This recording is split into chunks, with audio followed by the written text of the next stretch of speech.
Tracking, alerting, protecting. This is WKYT News at 5. Chilly changes working into central and eastern Kentucky as we track cold front number 1. I'll show you why cold front number 2 is getting more of my attention just ahead. A teacher is in jail accused of trying to videotape his players in the locker room during his time as a basketball coach. We're tracking the search for a man missing since last week. WKYT News at 5 starts now.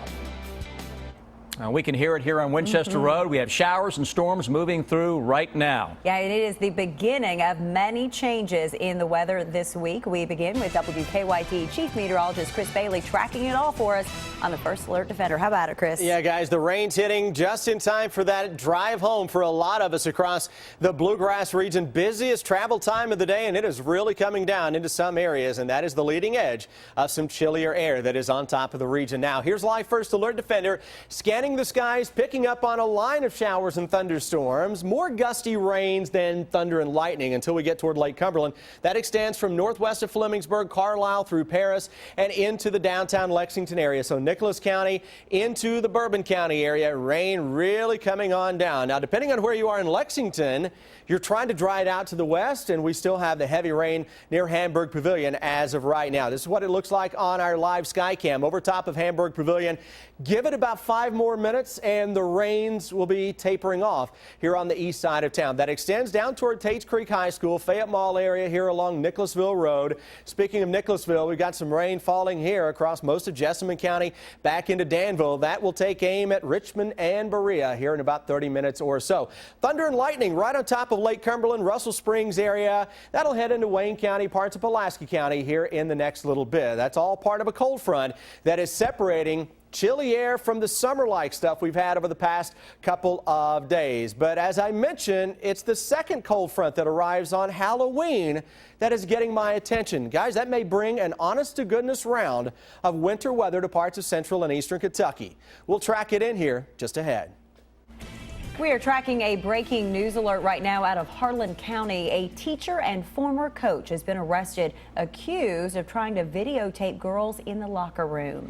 Deputies took Anthony Nolan off to jail in the middle of the school day. WKYT's Jerica Insko is at the live desk now tracking this case. Jerica? Sam, according to the sheriff, 41-year-old Anthony Nolan was arrested today at Harlan County High School, where he teaches English and formerly coached the girls basketball team. Now, this investigation came about back in May when the sheriff says some students on the girls basketball team found Nolan's cell phone in their locker room.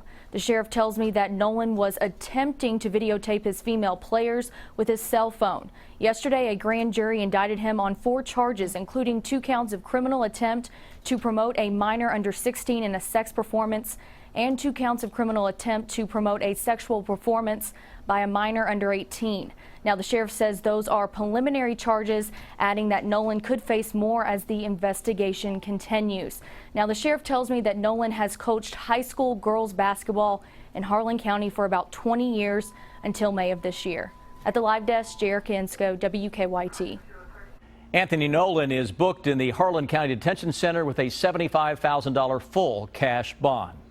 Search and rescue crews spending the day looking for a missing man. No one has seen or heard from Clinton O'Brien since last Wednesday, and today crews focused their search on the Robinson Dam area in Harrison County. WKYT Sam Smith shows us the efforts to find O'Brien in our top story at 5.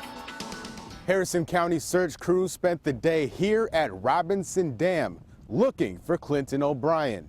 He was last seen last Tuesday night at a gas station in Cynthiana. I'm told the last time anyone heard from him was Wednesday night when he called his girlfriend. Last night, around 9 o'clock, his car was found parked near the dam. The keys were inside and the tire was flat. Crews from Harrison County Search and Rescue had boats on the water this morning looking for any signs of him. They didn't find anything. Plus, rain today cut the search short. Scent dogs from Grant County were called in to search too, but nothing conclusive was found. We're just doing the best we can right now to bring closure to the family, whether we find him, out there or we find him with friends, in another county. We're doing the best we can for the family to bring closure to them. If you have any information about where Clinton could be, you're asked to contact dispatch. In Harrison County, Sam Smith, WKYT. Search officials say that area is notorious for drownings. A not guilty plea today for 4 UK football players accused in a BB gun incident on campus. A lawyer for Drew Barker, Dorian Baker, Tamir DeBose, and Stanley Williams entered the plea on their behalf. Officials say the 4 fired an airsoft BB gun while playing a game known as Manhunt. The 4 players were cited for disorderly conduct. They are eligible for a diversion program because it's a smaller crime and their first offense. Police arrested a man they say tried to run another car off the road. 19-year-old Hunter Parks is charged with wanton endangerment and reckless driving. Berea police say an officer spotted him trying to run a car off the road twice, once on Chestnut Street and once on East Haiti Road. Police tell us Parks and the victim had been involved in some kind of an argument. A National Guard soldier is improving weeks after a suspected drunk driver hit him. Noel Espino is now listed in serious condition at UK Hospital. He was at the Beer Trap in Lexington last month when police say an SUV hit him at the bar. Espino is a member of the Guam National Guard and was in Lexington for training.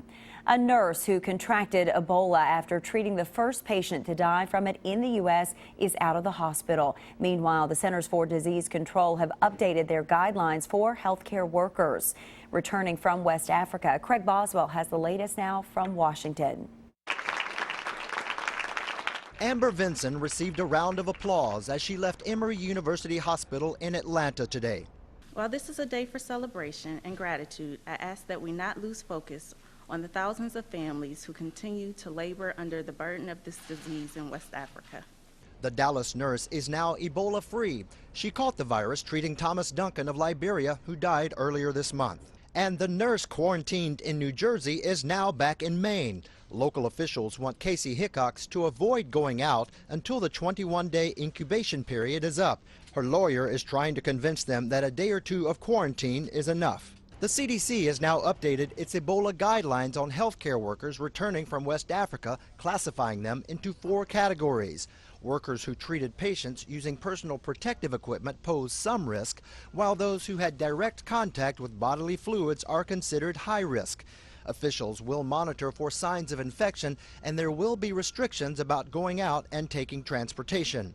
President Obama has told his Ebola team that government policies should not discourage healthcare workers from going to West Africa to fight the virus. So far, at least a half dozen states have come up with their own guidelines for mandatory quarantines. The White House says Ebola response coordinator Ron Klain has been working behind the scenes and is meeting with CDC officials in Atlanta this week. Craig Boswell, CBS News, the White House. Switzerland has approved testing an experimental Ebola vaccine. 120 volunteers, including health workers bound for West Africa, will receive it. A city has received nearly $600,000 to restore a community center. Our county-by-county coverage begins in Montgomery County. The money will pay for renovations to a community center in Mount Sterling. The fire marshal closed that building in 2010 because they said it was not safe. It's going to take care of all the code violations, the plumbing, HVAC, the roof. We still have to raise money for the inside. The paint, the furniture, the learning materials, computers, all that, we'll have to raise for that. The center will host community programs like mentoring and tutoring programs, job training, health and wellness programs, and cultural learning classes. In Jessamine County, an elementary school has started a new fundraiser for one of its teachers. Rosewall Dunbar Elementary will sell poinsettias to raise money for Sean Carlstedt. She lost her hands and feet to an infection several months ago. The money will help adapt her classroom so she can go back to teaching. In Franklin County, parents have the opportunity to have the child's candy x-rayed this Halloween.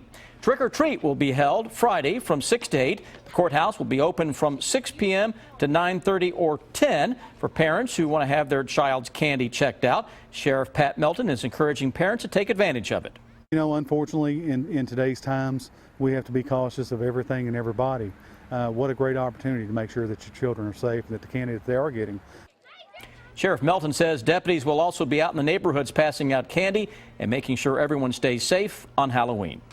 A friend of the Boston Marathon bombing suspect has been convicted of lying to investigators. A jury convicted Robel Filipos on 2 counts today. Investigators say Filipos told them several lies before admitting he was in Dzhokhar Tsarnaev's dorm room when 2 other men removed evidence. Tsarnaev is charged with the bombing that killed 3 people and injured 260.